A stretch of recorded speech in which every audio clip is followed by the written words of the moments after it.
The champagne toast that destroyed Abby Harper's life lasted exactly 43 seconds. Gregory Harper stood at the head table of the Beacon Grand Hotel's ballroom, crystal flute raised high, his voice booming across 300 guests in custom suits and designer gowns. The man who'd built a real estate empire from nothing looked every inch the self-made king, silver hair perfectly styled, jaw sharp enough to cut glass. His youngest daughter, Isabella, sat beside him in a Vera Wang gown that cost more than most people's cars, glowing like she'd swallowed the sundae. 21 years old and already everything the Harper family wanted to show the world. Beautiful, successful, perfect. Then Gregory's eyes found Abby across the room, and his smile turned cruel. "I want to toast my daughters," he announced, and the room fell silent. "Isabella, who's made us proud every single day of her life. And Abby." He paused, letting the moment hang. "Well, Abby should just be grateful we didn't charge her rent for her childhood bedroom all those years." The laughter that followed wasn't polite. It was vicious, unrestrained, the kind that comes when people smell blood in the water. Abby stood frozen in a dress she'd borrowed from a cousin because her own wardrobe wasn't wedding appropriate, according to her mother. 23 years old, invisible in her own family, a shadow at the edge of their perfect picture. Victoria Harper, elegant in champagne silk and pearls worth more than Abby's car, placed a delicate hand on her daughter's shoulder. Her mother's touch was cold, performative, meant for the cameras already flashing around them. "It's okay, honey," Victoria said, her voice dripping with false sympathy loud enough for nearby tables to hear. "Not everyone's meant to shine." More laughter. Gregory continued his toast, regaling the crowd with stories about the years of hard work raising a lazy eldest child who couldn't even finish college on time. Each word landed like a punch Abby couldn't dodge. She smiled. That fake practice smile she'd perfected over 23 years of Harper family dinners. Then she turned and walked out of the ballroom with her head high, refusing to give them the satisfaction of seeing her break. The Boston wind hit her face like a slap when she pushed through the hotel's revolving doors. She made it to her car before the tears came. Sitting in the parking garage, streetlights reflecting off the wet tracks on her face, she tried to breathe through the humiliation still burning in her chest. Her phone buzzed. A bank notification. Ugh. Payment overdue. Student loan account 847293. Contact us immediately to avoid default. Abby's blood went cold. She hadn't taken out student loans. Her parents had paid for her tuition. Gregory had made sure everyone knew it too, reminding her constantly that she owed them everything. With shaking fingers, she pulled up her banking app and dug through old files she'd been too afraid to examine closely before. There it was, buried in documents from 3 years ago. A promissory note for $67,000 in student loans. Her name printed clearly at the top, but the signature wasn't hers. It was Gregory's handwriting, forged to look like hers, and the money hadn't come from a bank. It had come from an estate account. Eleanor Harper's estate account. Eleanor. Her grandmother who died 4 years ago, the only person in the Harper family who'd ever made Abby feel seen. The truth crystallized in the silence of that parking garage. Her parents hadn't paid for her education. They'd stolen from Eleanor's inheritance, forged Abby's signature, and then spent years holding it over her head like she owed them her life. They'd called her a burden, a disappointment, a failed investment. They'd been stealing from her all along. Abby's hands stopped shaking. Something cold and hard settled in her chest, replacing the hurt with something sharper, clearer, dangerous. "Let's see how they handle accountability," she whispered to the empty car. The next morning, Abby walked into the First National Bank and withdrew every dollar from her savings account. $16,000, saved from 3 years of working 2 jobs while supposedly being too lazy to work. She had it converted to a cashier's check, attached it to copies of every piece of evidence she'd found, and mailed it to her parents' Beacon Hill address with a single note. "Here's your investment back. With interest. Now explain the fraud." Victoria called 17 times that day. Abby ignored everyone. Gregory showed up at her apartment that night, pounding on the door, his voice shaking the walls. "You ungrateful little bitch. You have no idea what you've done." Abby sat on the other side of the door, calm as glass, and didn't make a sound. When he finally left, she smiled. But she wasn't done. Not even close. The next day, she drove 2 hours north to a small cafe in Salem, where the coffee was burnt and the rain hammered against windows that had seen better decades. Clara Reeves sat in a corner booth, 63 years old with steel gray hair and eyes that had survived more Harper cruelty than Abby could imagine. Clara was Gregory's aunt, the one the family had abandoned 20 years ago when she'd refused to sign over her inheritance, the one they pretended didn't exist. "I wondered when you'd come," Clara said, sliding a cup of terrible coffee across the table. "Took you longer than I expected." Abby sat down, her wet coat dripping onto the linoleum floor. "They humiliated me, stole from me, made me think I was nothing." "They did the same to me," Clara replied. "To your grandmother Eleanor before she died. To anyone who couldn't be controlled." She leaned forward, her gaze sharp as broken glass. "You're a Harper, Abby. You have two choices: survive them or end them." The rain kept falling. The burnt coffee grew cold. And Abby Harper made her decision. "Tell me everything you know," she said, her voice steady for the first time in years. "Every secret, every lie, every piece of dirt the Harpers buried. I want it all." Clara smiled, and it wasn't kind. It was the smile of someone who'd been waiting decades for this moment. "The Harper nightmare isn't over, darling," she said. "It's just beginning, and this time, you're the one writing the ending." The rain hammered Clara's attic windows like it was trying to get in on the secrets. Abby sat cross-legged on the dusty floor, surrounded by 20 years of Harper family documents that smelled like old paper and older lies. Boxes stacked 3 feet high, each one containing another piece of the empire Gregory Harper had built on the bones of people he'd destroyed. Clara moved through the chaos like a general planning a war, pulling files with the precision of someone who'd been preparing for this moment her entire life. "Your grandmother knew," Clara said, sliding a box labeled Harper Holdings 2019 across the floor. "She knew what Gregory was doing long before she died. She just couldn't prove it." Inside were bank statements, wire transfers, documents written in financial language Abby barely understood, but she understood the numbers.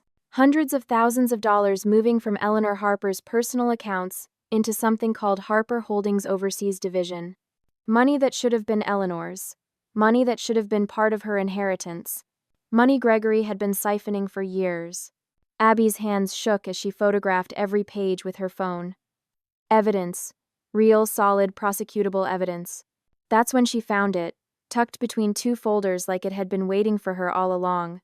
A leather-bound diary, the kind with actual pages you turned, not some digital file that could be deleted.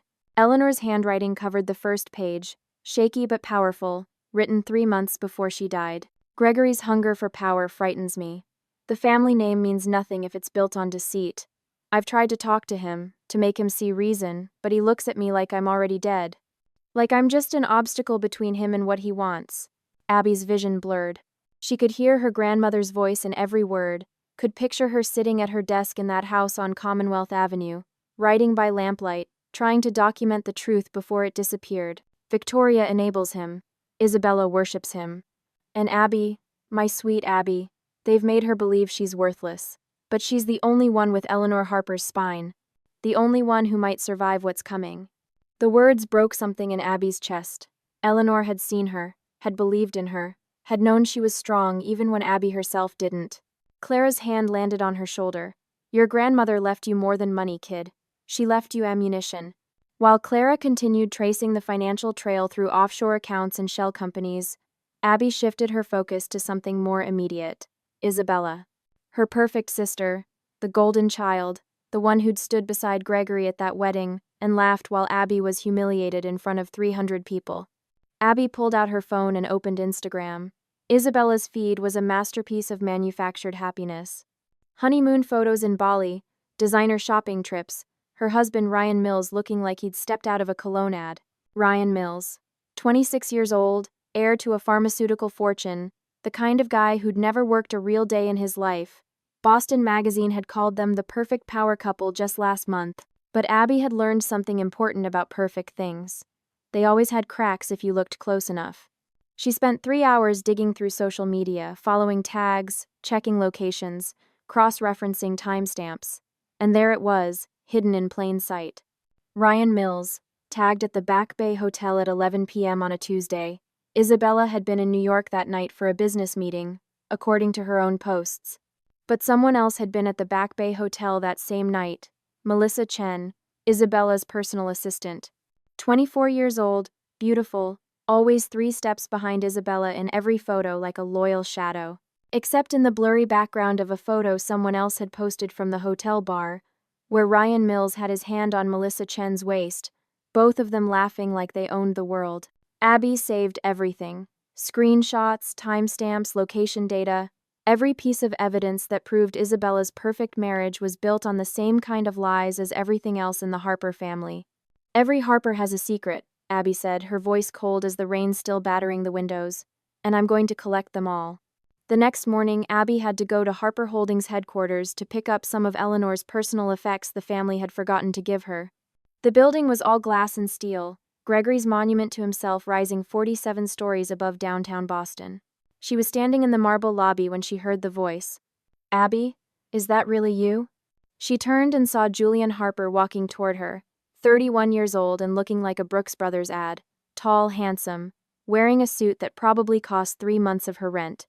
Julian, her older brother, the one Gregory used to parade around as his greatest achievement before Julian had apparently stepped back from the family business 5 years ago. They hadn't spoken in 3 years. He pulled her into a hug that felt genuine, his voice warm and concerned. I heard about the wedding. I'm sorry I wasn't there. Work kept me in London. It's fine, Abby lied. No, it's not. Julian's jaw tightened. Dad's been out of control for years. I'm glad you're back, kiddo. You've been missed. Something about the way he said it felt off, but Abby couldn't put her finger on what. He seemed sincere, seemed concerned, seemed like maybe she had one ally in this family after all. That night, she told Clara about the encounter over Chinese takeout in the attic that had become their war room. Clara's response was immediate and sharp. Julian's a snake in a suit. He smiles while he sharpens the knife. You don't know that, Abby protested. He seemed... I know exactly what he is, Clara cut her off. He's Gregory's son, through and through. Whatever he's planning, it's not to help you. Abby wanted to argue, wanted to believe she had at least one person in her family who wasn't completely toxic. But doubt had already started creeping in. That doubt turned to certainty at 2 a.m. when her phone buzzed with an email from an anonymous sender. No subject line, no message, just a video file. Abby's hands trembled as she pressed play. The video was professionally shot, clearly from a hidden camera. It showed Isabella and Ryan at some charity gala, all smiles for the cameras.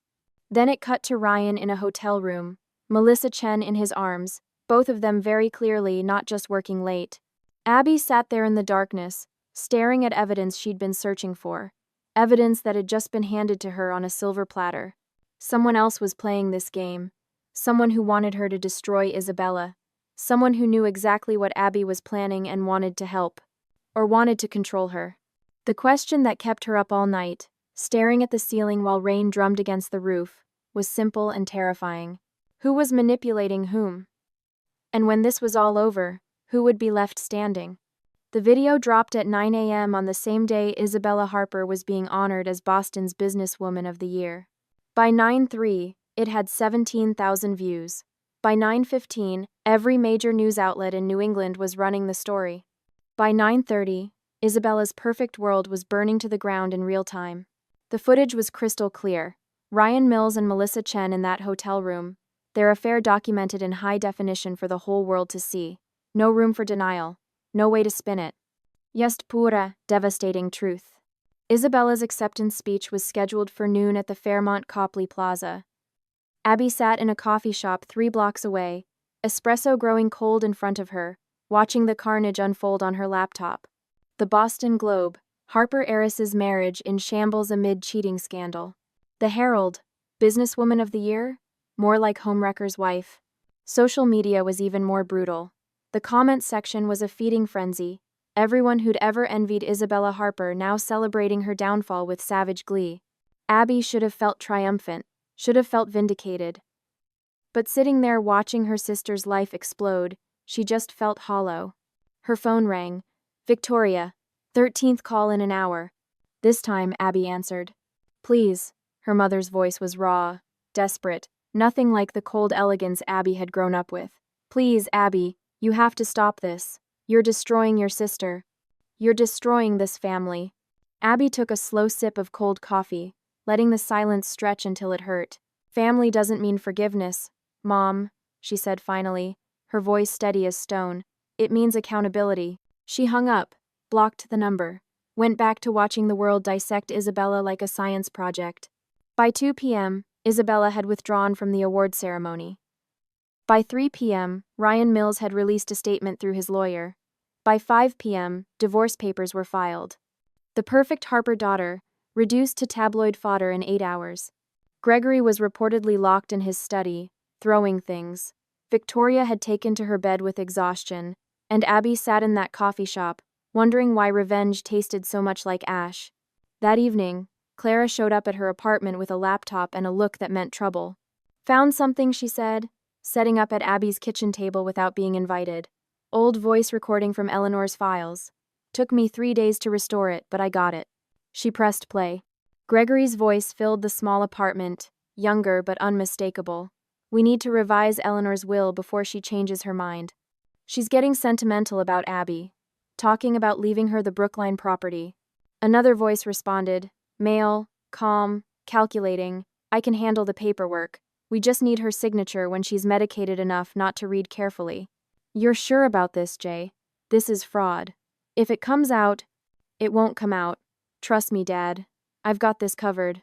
The recording ended with a click that echoed like a gunshot. Abby's hands had gone numb. Who's Jay? Clara's jaw was tight. Julian. Has to be.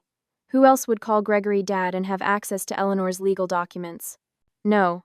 Abby shook her head, backing away from the laptop like it might bite her. Julian wouldn't. He's been trying to distance himself from Gregory for years. He wouldn't. Wake up, Abby. Clara's voice was sharp, cutting.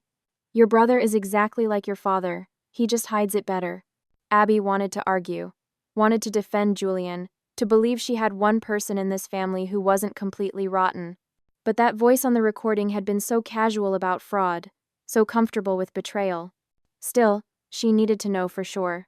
That night, Julian agreed to meet her at Murphy's, an old bar down by the river where dock workers and lawyers drank side by side, pretending class didn't matter. He was already there when she arrived, nursing a whiskey that looked untouched, his expensive suit out of place among the worn leather and neon beer signs. You wanted to talk, he said as she slid into the booth across from him. Abby didn't waste time. Isabella's life is ruined. The family's reputation is in shambles, and it's only going to get worse. Julian's expression was unreadable. You're playing with fire, Abby. You think you're fixing things, exposing the truth, getting justice, but you're just tearing this family apart. She sipped the wine she'd ordered, looked him straight in the eye, and let the words land cold and hard. Then maybe it deserves to be torn apart. Something flickered across Julian's face. Anger, maybe, or fear. He leaned back, studied her like she was a problem he couldn't quite solve. You don't understand what Dad built, what he sacrificed, what we all sacrificed to keep this family on top. His fingers tightened around his glass. He did everything for us. Even forged a few things to keep this family together, to protect us. The words hung in the air like smoke. Forged a few things. Abby's heart stopped, then started again, beating so hard she could feel it in her throat. You knew, she whispered. You knew about Eleanor's will. You were part of it. Julian's silence was answer enough. She stood up so fast the booth rattled, grabbed her coat, her purse, everything she needed to get the hell away from him. Abby, wait. Don't. Her voice cracked, and she hated herself for it. Don't you dare. She walked out into the rain that had started falling, heavy drops that soaked through her jacket in seconds. Behind her, Julian called her name, but she didn't turn around. She stood there on the wet sidewalk, watching him disappear back into the bar, and the tears came whether she wanted them to or not. Julian, her brother, the one person she'd hoped might be different. He'd been Jay all along. Had helped Gregory forge documents, steal from their dying grandmother, build an empire on fraud and lies. The family she'd been trying to save some small part of didn't deserve saving. They deserved exactly what was coming. Through the sound of rain hammering the pavement, through the noise of traffic and distant sirens, Abby Harper made a promise to herself and to Eleanor's memory. If they built this family on lies, she said to the storm, to the city, to no one and everyone, I'll burn every brick myself. She pulled out her phone, texted Clara 2 words. It's time. That night, while Boston slept and the rain kept falling, Abby Harper began preparing for the final blow. The one that would bring Gregory down. The one that would expose Julian's betrayal. The one that would tear the Harper empire apart from the inside out. She tried to believe in family, tried to find something worth saving. Now she was going to destroy it all. The package arrived at the Massachusetts Attorney General's office at 7 a.m. on a Tuesday that would reshape Boston's power structure.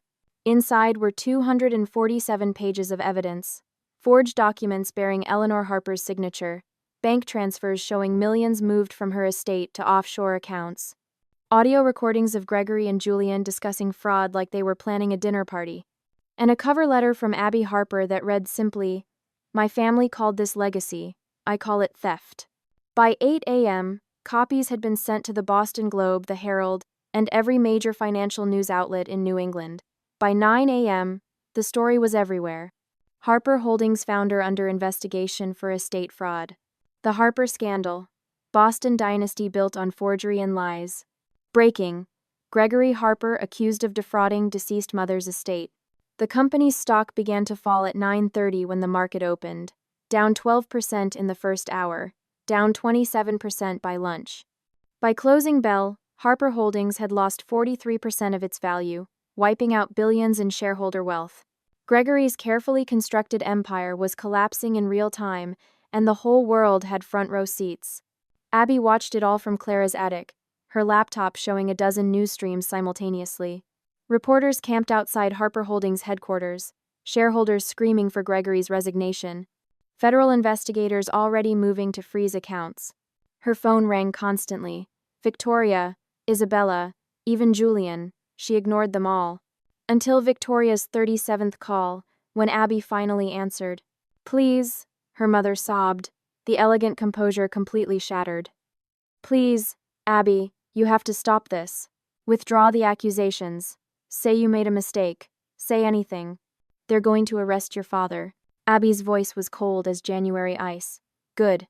He's your father. This family is built on lies. You know it. I know it. Now everyone knows it. Come home," Victoria begged. "Come home and we'll fix this. Together. As a family." Against every instinct screaming at her to hang up, Abby said one word. "Fine." She arrived at the Beacon Hill mansion an hour later, Clara beside her for backup.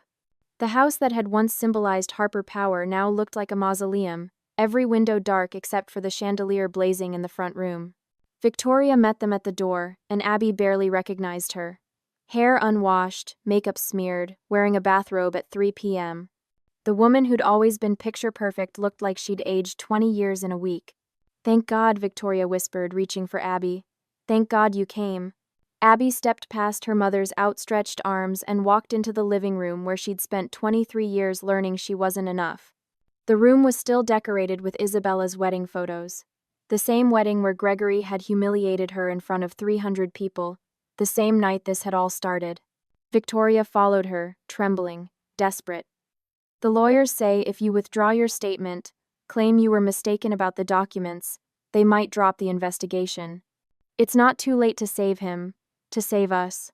Abby turned to face her mother, this woman who'd stood by silently for decades while Gregory destroyed everything he touched. "You protected him your whole life," Abby said, her voice calm but carrying the weight of every wound that had never healed. "Who's protecting you now?" Victoria's face crumpled. Before she could answer, red and blue lights began flashing through the windows. The police had arrived. Gregory appeared from his study, still wearing the suit he'd probably slept in, his silver hair disheveled for the first time in Abby's memory. He looked at her, and for a moment, she saw something crack behind his eyes. Fear. Real. Bone-deep fear. "What have you done?" he whispered. The doorbell rang. Pounding followed. "Boston police. We have a warrant for Gregory Harper's arrest." Julian burst through the back entrance, his expensive suit wrinkled, eyes wild. "Dad, don't say anything. My lawyers are on their way. We can fight this." The front door opened. 4 officers in tactical gear, 2 federal agents in suits, all of them moving with the practiced efficiency of people who'd done this 1,000 times. "Gregory Harper, you're under arrest for estate fraud, forgery, and conspiracy to commit wire fraud." The lead detective pulled out handcuffs, and that's when Gregory started laughing, not the controlled, powerful laugh he used at parties. A broken, desperate sound that made everyone in the room freeze. "This is where we are?" Gregory looked around at his family, at the mansion, at the empire crumbling, destroyed by my own daughter, the one I never thought was worth the investment. "Dad, stop talking!" Julian shouted, trying to push between Gregory and the officers. But Gregory turned to his son with a smile that was all teeth and no warmth. "You betrayed me first, Julian. All those months pretending to be on my side, when you were just waiting for your moment to take over." Julian's face went white. "I protected you. I helped you forge those documents to keep this family together." The detective's eyes sharpened. Julian had just confessed on record, in front of witnesses, with body cameras rolling. "You stupid boy," Gregory said softly. "You really are my son." The handcuffs clicked shut around Gregory's wrists. The sound echoed through the dining room, where he'd given countless speeches about family honor and Harper legacy. A crystal wine glass fell from the table, shattering against the marble floor. The sound seemed to break whatever spell had held everyone frozen. Victoria collapsed into a chair, not crying anymore, just staring at nothing. Isabella stood in the doorway, her perfect life already in ruins, now watching what was left of the family burn. And Abby stood silent, witnessing the end of everything the Harpers had built. Clara stepped forward, her hand finding Abby's, squeezing gently. "You did it," she whispered. Abby shook her head slowly, watching the officers lead Gregory toward the door. "No, I ended it." The media was waiting outside. Camera flashes exploded like lightning as Gregory Harper was led down the steps of his own mansion in handcuffs. The man who'd ruled Boston's financial world for 3 decades, reduced to a perp walk on the evening news. Abby watched from the doorway, backlit by the chandelier that had hung there since before she was born. The red and blue police lights painted the scene in alternating colors of emergency and consequence. She took one last look at the house, the fortress where she'd learned that love was conditional and family was a weapon. The place where Eleanor had died, where secrets had festered, where the Harpers had pretended to be something they never were. And standing there, watching it all finally burn down, Abby felt nothing but relief. The Harper empire was over. The lies were exposed. The truth had won. Now she just had to figure out who she was when she wasn't fighting to survive her own family. Autumn came to Boston like an apology the city didn't deserve. Leaves the color of fire and gold covered the streets where the Harper empire had once ruled. The mansion on Beacon Hill sat empty, a for sale sign planted in the front yard like a gravestone. 3 months had passed since Gregory Harper's arrest, and the city had already moved on to the next scandal. But some endings take longer to write than others. Gregory Harper was serving 12 years in federal prison. The judge had called his crimes a betrayal of family trust on a scale rarely seen in this courtroom. He'd looked smaller at sentencing, his silver hair grayer, his expensive suit doing nothing to hide the fact that he was just a man who'd stolen from his dying mother. Victoria had fled to a suburb west of the city, somewhere quiet where no one knew the Harper name. She'd sold her jewelry, her designer clothes, everything that connected her to the life she'd lost. Abby heard she was working at a gallery, keeping her head down, pretending the past 30 years had happened to someone else. Isabella had vanished from social media entirely. Her Instagram, once a carefully curated shrine to perfection, was deleted. Her divorce had been finalized quietly, Ryan Mills walking away with most of the assets. Last Abby heard, Isabella was living in Portland under a different name, as far from the Harper legacy as geography allowed. And Julian had left Boston without saying goodbye. No forwarding address, no final conversation, just gone, like he'd never been part of the story at all. The Harper family had imploded so completely, it was hard to believe they'd ever existed. But Abby existed. Very much so. She lived in a small apartment in Brooklyn now, a 4th-floor walk-up with a view of the street and a fire escape where she drank her coffee every morning. The apartment cost less than her parking spot used to in Beacon Hill, and she'd never been happier. Every morning, she opened the window to let the sunlight stream across her tiny living room. And every morning, she read a page from Eleanor's diary, the leather-bound book sitting on her coffee table like a compass pointing toward who she was supposed to be. The last page still contained the words that had changed everything. Freedom isn't inherited. It's built, one scar at a time. Abby smiled, tracing her grandmother's handwriting with her finger. Eleanor had known, had understood that breaking free from family poison wasn't about winning. It was about walking away strong enough to build something better. The legally recovered assets from Eleanor's estate had come to just over $2 million after lawyers took their share. Abby could have lived comfortably for years, never working again, just existing on her grandmother's legacy. Instead, she'd used every dollar to build something that mattered. The Eleanor Harper Foundation launched on what would have been her grandmother's 85th birthday, a nonprofit dedicated to helping young women escape toxic family systems. Legal aid for those fighting fraudulent wills, housing grants for daughters kicked out by abusive parents, scholarships for women rebuilding their lives from scratch. Everything Abby wished had existed when she needed it. The press coverage was immediate and overwhelming. Abby Harper, the heiress who broke her curse, became the headline that followed her everywhere. Forbes profiled her. The Today Show wanted an interview. Publishers offered six-figure book deals. She accepted one interview, with a small independent podcast that focused on survivor stories. When they asked about the Harper legacy, her answer was simple and devastating. "I don't believe in family legacy anymore," Abby said, her voice steady and sure. "I believe in choice, and I finally chose myself." That afternoon, she drove across the Brooklyn Bridge in the used Honda she'd bought with her first paycheck from the foundation. The autumn sun hung low in the sky, painting everything gold. The East River reflected light like scattered diamonds.